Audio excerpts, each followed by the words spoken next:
चलो हम कॉर्ड की ग्राफ की बात कर रहे थे। अब मसला ये हम ये बात जानते हैं, ये एक्स एक्सिस है, ये वाई एक्सिस है, ये 4 लाइन बनाई हुई है समझाने के लिए कि ये 90 डिग्री का ब्रेकअप है, यहाँ पे ये 180 है, ये 270 है, ये 360 है। अब यहाँ आप जानते हो cot is the reciprocal of tan, cot equals to 1/10 होता है, और cot is also called cos upon sine. Cot और क्या होता है बेटा? कॉज अपॉन साइन होता है। अब मुझे बताओ, अगर मैं कॉर्ड जीरो की वैल्यू पूछूं जो कि इन्फिनिटी होती है, कैसे होती है भाई? Cot zero equals to cos zero upon sine zero होगा, और कॉस जीरो क्या होता है? 1, साइन जीरो क्या होता है? 0, 1 अपॉन जीरो क्या होता है? Infinity. That is why cot zero क्या होता है? इन्फिनिटी। तो डेट देखें, मैंने यहाँ पे कॉर्ड जीरो पे, जीरो एंगल पे इसको आगे ले गया, और ये डिसकंटिन्यू हो रहा है। क्यों डिसकंटिन्यू हो रहा है? इन्फिनिटी की वजह से। मैंने भी आपको 10 में बताया था कि इनफाइनाइट को हम ड्रॉ नहीं कर सकते, बस एक करीब लाके स्ट्रेट लाइन बना देते हैं।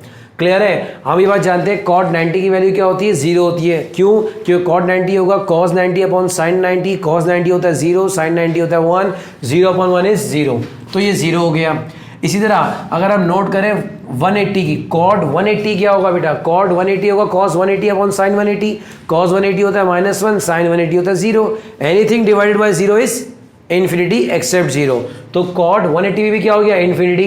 तो ये देखिए यहाँ पे लाके उसको छोड़ दिया, डिसकंटिन्यू हो गया।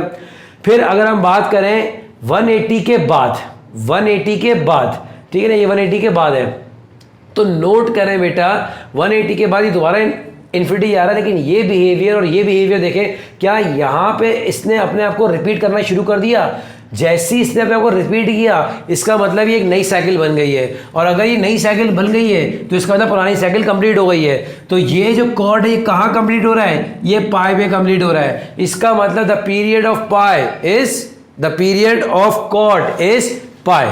तो साइन का पीरियड क्या था? 2 पाई। कॉस का पीरियड क्या था? 2 पाई। टेन का पीरियड क्या था? पाई। कॉट का पीरियड क्या है? पाई। एंगल चेंज होगा तो पीरियड मल्टीप्लाई में, अगर एंगल मल्टीप्लाई में है तो पीरियड में डिवाइड होगा, और अगर एंगल में डिवाइड है तो पीरियड में मल्टीप्लाई हो जाएगा। तो कॉर्ड भी आपको क्लियर हो गया होगा। सही है। अब हम बात करते हैं सेक की। ये ग्राफ है बेटा सेक थीटा का। ये जो ग्राफ बना हुआ है ये सेक का बना हुआ है, ये बना हुआ है ग्राफ सेक का। अच्छा जनाब, ये सेक का क्या मसला है? अब बात ये बेटा, मैंने अगर नोट कर ड्रॉ कर रहा है, ये आपके पास है, ये चीज़ है आपके पास एक्स एक्सिस, ये चीज़ है आपके पास वाई एक्सिस, ये रहा इसका मीन पोजीशन। मीन से ग्राफ बनना स्टार्ट नहीं हो रहा, ये मीन से ग्राफ बनना स्टार्ट नहीं हो रहा। क्या मतलब? आप अगर सेक 0 की वैल्यू निकालें, सेक क्या होता है? किसका रेसिप्रोकल है? सेक कॉस का। मतलब सेक 0 की वैल्यू क्या होगी? क्या मैं लिख सकता हूँ? सेक 0 किसके बराबर होगा? 1 अपॉन कॉस 0 के, और कॉस 0 क्या होता है? 1, 1 अपॉन 1 क्या होता है? 1। तो सेक 0 की वैल्यू क्या आ रही है? 1। तो देखें 0 डिग्री पे ये 0 से स्टार्ट नहीं हुआ, ये 1 से स्टार्ट हो रहा है। किससे स्टार्ट हो रहा है? 1 से। लेकिन आप देखें वही 4 इमेजिनरी लाइन है जो मैंने ग्रीन से बनाएंगे, 90, 180, 270, 360। तो आप नोट करें सेक 90 पे कहाँ चले गया? इन्फिनिटी। क्यों गया?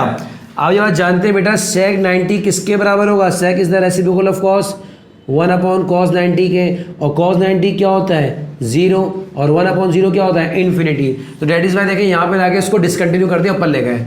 इसका मतलब सेक भी कौन सा ग्राफ है? डिसकंटिन्यू ग्राफ है। तो सिर्फ साइन और कॉस कंटिन्यूस है, क्योंकि उनमें कोई भी किसी भी एंगल पे कोई भी वैल्यू इन्फिनिटी नहीं आती, जबकि टेन भी डिसकंटिन्यूस है, कॉट भी डिसकंटिन्यूस है, अभी सेक पढ़ा रहा हूँ, आगे कॉसेक भी पढ़ाऊंगा, ये सब डिसकंटिन्यूस है। क्यों? क्योंकि इन पे स्पेसिफिक एंगल पे वैल्यू इन्फिनिटी आती है, और इन्फिनिटी को आप ड्रॉ नहीं कर सकते, तो आपने इसको स्ट्रेट जाके छोड़ना पड़ता है, जिससे डिसकंटिन्यू हो जाता है।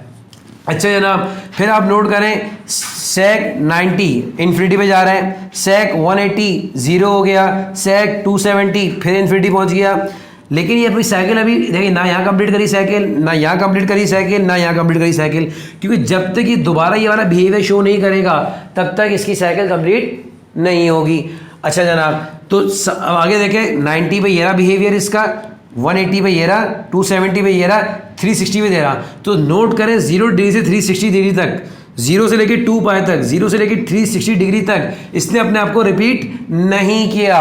इसका मतलब ये है, अब अगर मैं इसके बाद से इसका ग्राफ बनाता तो ये दोबारा यहाँ से बनना स्टार्ट होता, तो ये दोबारा अपने आपको रिपीट करता, तो इसका मतलब सेक का पीरियड भी क्या होता है 2 पाई, कॉस का पीरियड भी 2 पाई था, तो सेक का पीरियड भी क्या है 2 पाई। इसका मतलब कि 2 पाई में अपनी एक कंप्लीट साइकिल करता है। तो ये एक कंप्लीट साइकिल है जो कि टुकड़ों में, हिस्सों में, पार्ट्स में, क्योंकि डिसकंटिन्यूस है। ये ग्राफ भी डिसकंटिन्यू था, ये ग्राफ भी डिसकंटिन्यू था, ये ग्राफ भी डिसकंटिन्यू है। क्लियर है? अब आपके जहन में सर ये ग्राफ डिसकंटिन्यू क्यों है, ये तो बनता हुआ आ रहा है, कनेक्ट होकर आ रहा है। बेटा बात ये डिसकंटिन्यू इसलिए है क्योंकि इसकी जो दूसरी साइकिल है वो पिछली साइकिल से कनेक्ट नहीं है, जबकि यहाँ पे अगर मैं बनाता दूसरी साइकिल तो ये पिछली से कनेक्ट होती, यहाँ पे बनाता तो ये प्रीवियस से कनेक्ट होती, लेकिन यहाँ पे ये कनेक्ट, इससे ये कनेक्ट नहीं है, इससे ये कनेक्ट नहीं है, इससे ये कनेक्ट नहीं है।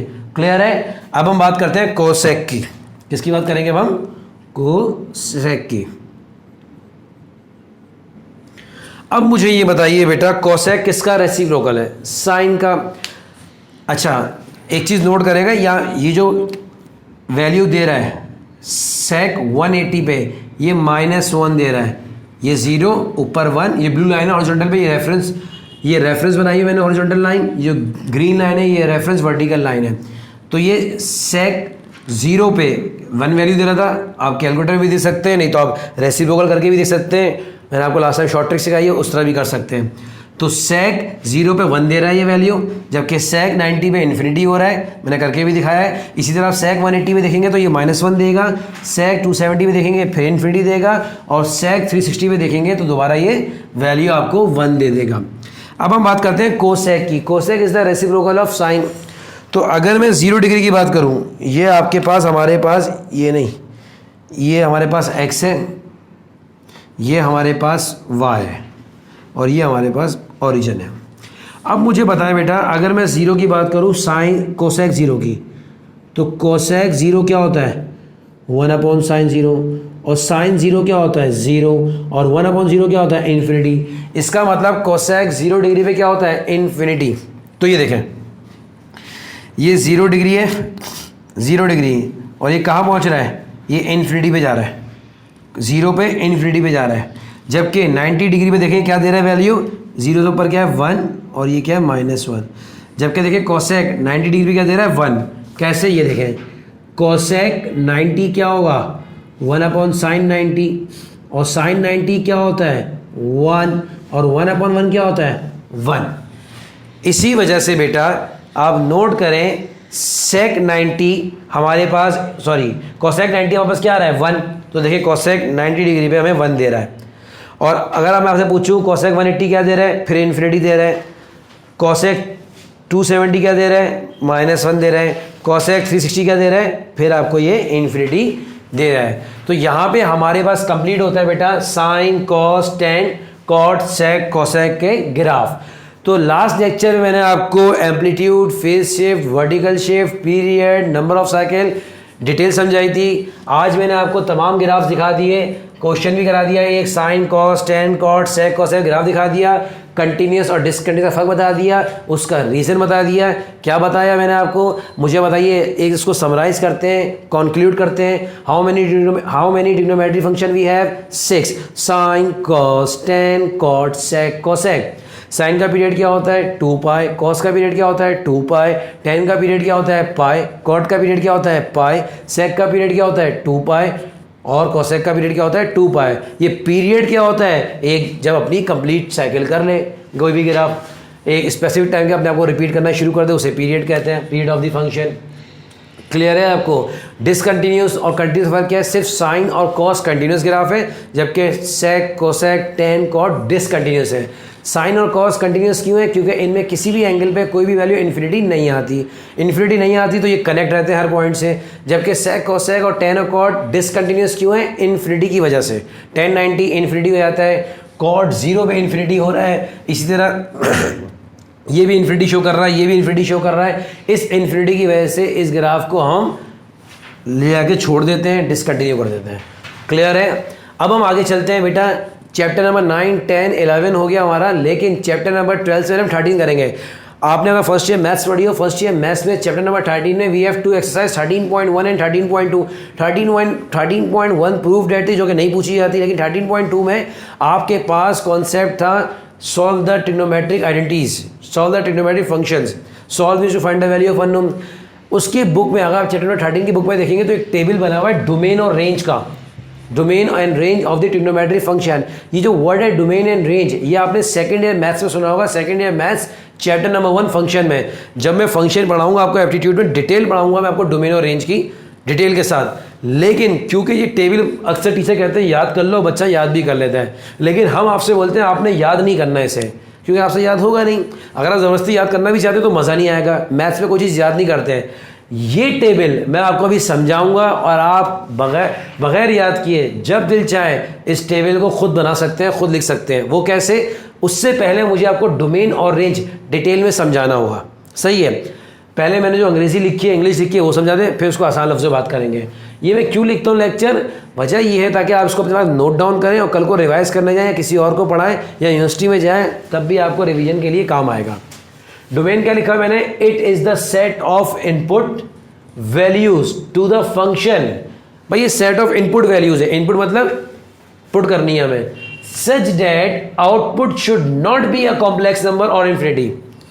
इसका मतलब ये है कि वो वैल्यूज जो हम इनपुट करें, लेकिन इनपुट करने से आउटपुट ना तो कॉम्प्लेक्स नंबर हो और ना ही इन्फिनिटी हो। अब कॉम्प्लेक्स नंबर आप जानते हो कि आपने first year maths chapter number 2 पढ़ा होगा, नहीं तो हम ई कैट में डिटेल डिस्कस करेंगे। जब भी कभी रूट में आयोटा आ जाए बेटा, जब भी कभी रूट में आयोटा आ जाए, आयोटा हटा, जब भी कभी रूट में माइनस आ जाए, जब भी कभी रूट में माइनस आ जाए, माइनस हटाते हैं, आयोटा लगाते हैं। और जिस किसी नंबर के साथ भी आयोटा होता है उसे कहते हैं इमेजिनरी नंबर।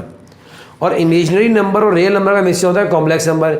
ये मैं फिलहाल डिटेल डिस्कस करूंगा chapter number 2 first year maths में। फिलहाल इतना सुन लें, कॉम्प्लेक्स नंबर मीन किसी भी नंबर के साथ आयोटा ना हो या रूट में माइनस ना हो। और इन्फिनिटी आप जानते हो 1/0। तो ये कह रहा है कि आप कोई भी वैल्यूज़ है, कोई भी सेट ऑफ वैल्यूज़ है जो आपने इनपुट करनी है, लेकिन वो ऐसे इनपुट करें जिससे फंक्शन जो रिजल्ट आए, जो आउटपुट आपके पास आए, वो ना तो इन्फिनिटी होना चाहिए और ना ही वो कॉम्प्लेक्स नंबर होना चाहिए।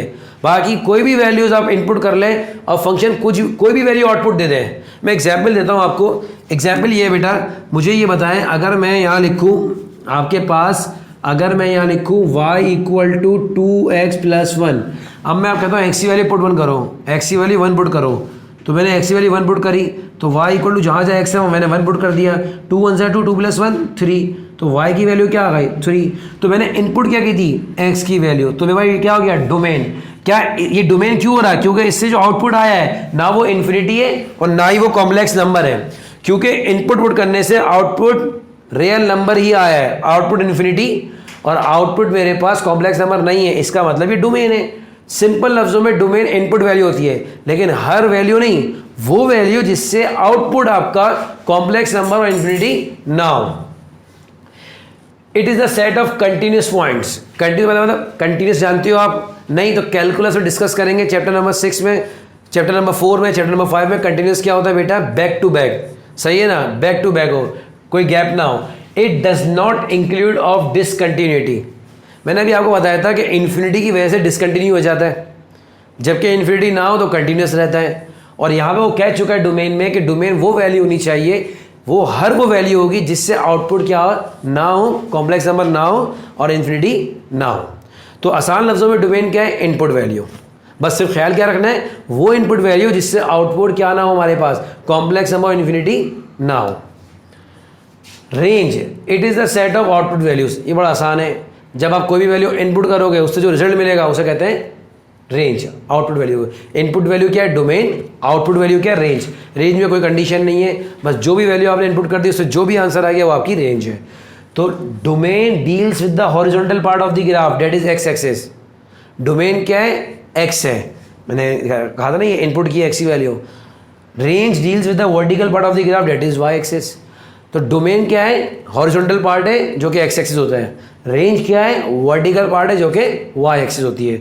तो उम्मीद है आपको डोमेन और रेंज क्लियर होगी। डोमेन क्या होती है, इनपुट वैल्यूज। बस एक बात का ख्याल रखना है, वो इनपुट वैल्यू जिससे आउटपुट कभी भी इन्फिनिटी या कॉम्प्लेक्स नंबर ना हो। रेंज क्या होती है, जब आप इनपुट कर दोगे उससे जो भी आउटपुट रिजल्ट आएगा उसे रेंज कहते हैं, सही है ना। तो आपको डोमेन और रेंज क्लियर हो गया। डोमेन डील करता है हॉरिजॉन्टल पार्ट एक्स एक्सिस को, रेंज डील करती है वर्टिकल पार्ट और वाई एक्सिस को। क्लियर है। अब हम आगे चलते हैं, ठीक है। अब हम इस टेबल पे आता है वो समझाने के लिए, मुझे थोड़ा रास्ता चाहिए होगा उसको रब करने के लिए, फिर हम इस टेबल को डिस्कस करते हैं। अब मुझे बताएं, ये टेबल आप देखें, इसमें लिखा हुआ है एफ ऑफ एक्स, कोई भी फंक्शन है, ठीक है ना, कोई भी फंक्शन है। पहले मैं एक काम करता हूँ, इसको रब कर लेता हूँ ताकि समझाने में आसानी हो आपको। ये जगह मैंने जब ही छोड़ दी ताकि लेक्चर के अंदर कुछ भी लिखना हो तो मैं जगह हो। मेरे ख्याल से आप लोगों को दिख रहा होगा ये, ठीक है ना बेटा। तो ये फंक्शन है f of x, b for domain of the function, r for range of the function. अच्छा, ये मॉड्यूलस फंक्शन है, यहाँ ना ये है मॉड्यूलस फंक्शन। अभी बताया मॉड्यूलस मतलब पॉजिटिव वैल्यू, और ये मॉड्यूलस फंक्शन की रेंज है, सही है ना। Function, how many trigonometric function we have, sine, cos, tan, cot, sec, cosec. चलो भाई पहला कॉलम तो क्लियर हो गया। मैं डोमेन बाद में समझाऊंगा, पहले रेंज समझा रहा हूँ, समझाऊंगा सभी कुछ मैं। ये जो मैंने आपको ग्राफ डिटेल में समझाए थे ना, अभी आप देखना, आप सोच रहे हो कि यार ट्रिग्नोमेट्री में ग्राफ तो बनाने को आते नहीं है, सर ने क्यों बना दिए। बेटा ट्रिग्नोमेट्री में ग्राफ पूछे जा सकते हैं, बनाने को नहीं देगा, लेकिन ग्राफ बना के दे देगा, उससे कोई भी बात पूछ सकता है, सही है ना। Discontinuous, continuous, amplitude, phase shift, vertical shift, down shift, up shift, backward shift, forward shift, number of cycle, कुछ भी, पीरियड्स, कुछ भी पूछ सकता है आपसे। लेकिन इस टेबल को जो बच्चे याद करते हैं, इस टेबल को समझने के लिए भी आपको ग्राफ का आना चाहिए था। तो अभी आप देखना, इस टेबल को मैं समझाऊंगा इन ग्राफ की मदद से। अब आप नोट करें, पहले हमने पहला कॉलम तो कर लिया भाई, sign, cos, tan, cot, sec, cosec. मैं पहले डोमेन से पहले रेंज सिखा रहा हूँ। मैंने आपसे क्या था, रेंज क्या होती है, आउटपुट वैल्यूज। अब जरा रेंज डोमेन से भी पहले एक चीज़ और सिखानी है जो आपने first second year maths chapter number 1 में की होगी। असल में बहुत सारे बच्चों ने सेकंड ईयर मैथ्स का चैप्टर 1 शायद ना पढ़ा हो, क्योंकि अमूमन टीचर्स को एंड में पढ़ाते हैं। और आपको पता है कोरोना वायरस की वजह से जो हमारी लास्ट क्लास अमूमन डिफरेंट कोचिंग सेंटर्स में और जो हमारे कोचिंग सेंटर में भी हुई है वो 29 फेब को ही, जो कि संडे था, उसके बाद हमारी कोई क्लास हुई नहीं है। तो बहुत सारे टीचर्स को एंड में पढ़ाते हैं, तो बहुत सारे बच्चों ने शायद ये फंक्शन चैप्टर ना पढ़ाओ।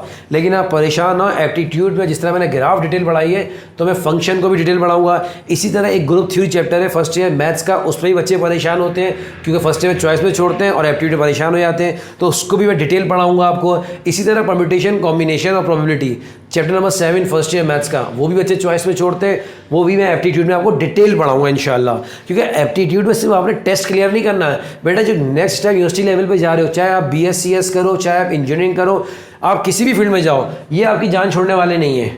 और वहाँ पे कोई ट्यूशन भी नहीं है, अगर आप किसी सीनियर से पढ़ते हो तो अफोर्ड भी नहीं कर सकते हो। बल्कि मैं तो चाहता हूँ कि आप सीख के जाओ, आप वहाँ जाके पढ़ाओ। यही सारी मैथ्स है। मैंने MPhil कर लिया मैथ्स में, मुझे आज तक कभी भी कोई ऐसा टॉपिक नहीं हुआ जो फर्स्ट सेकंड से रिलेटेड ना हो।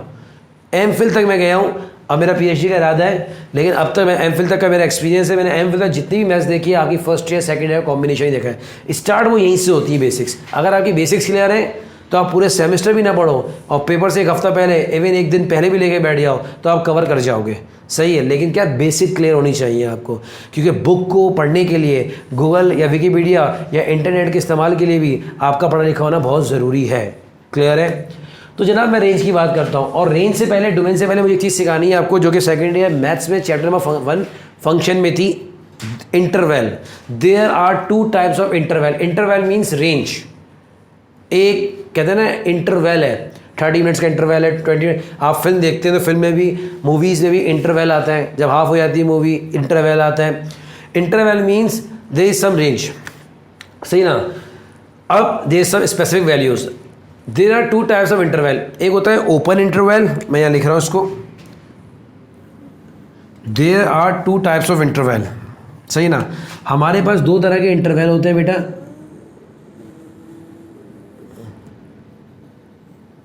बल्कि जगह कम हो जाएगी, मैं इसको भी पार्टीशन कर देता हूँ।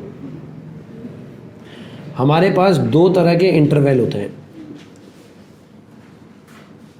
कौन कौन से? जिन बच्चों ने first second year maths chapter number 1 पढ़ा उन्हें पता होगा, जिन्होंने नहीं पढ़ा परेशान ना हो, मैं पढ़ाऊंगा और अभी समझा भी रहा हूँ। देखें, एक होता है हमारे पास इंटरवल ओपन इंटरवल, और एक होता है हमारे पास क्लोज इंटरवल। एक होता है ओपन इंटरवल, एक होता है क्लोज इंटरवल। ओपन इंटरवल को हम ब्रैकेट से शो करते हैं, जबकि क्लोज इंटरवल को हम स्मॉल ब्रैकेट से, और जबकि क्लोज इंटरवल को हम लार्ज ब्रैकेट या स्क्वायर ब्रैकेट से शो करते हैं। इन दोनों का फ़र्क क्या है, इन दोनों का डिफरेंस क्या है, मैं अभी समझाता हूँ इन दोनों का डिफरेंस क्या है। फ़र्ज़ करें यहाँ नंबर लिखा हुआ है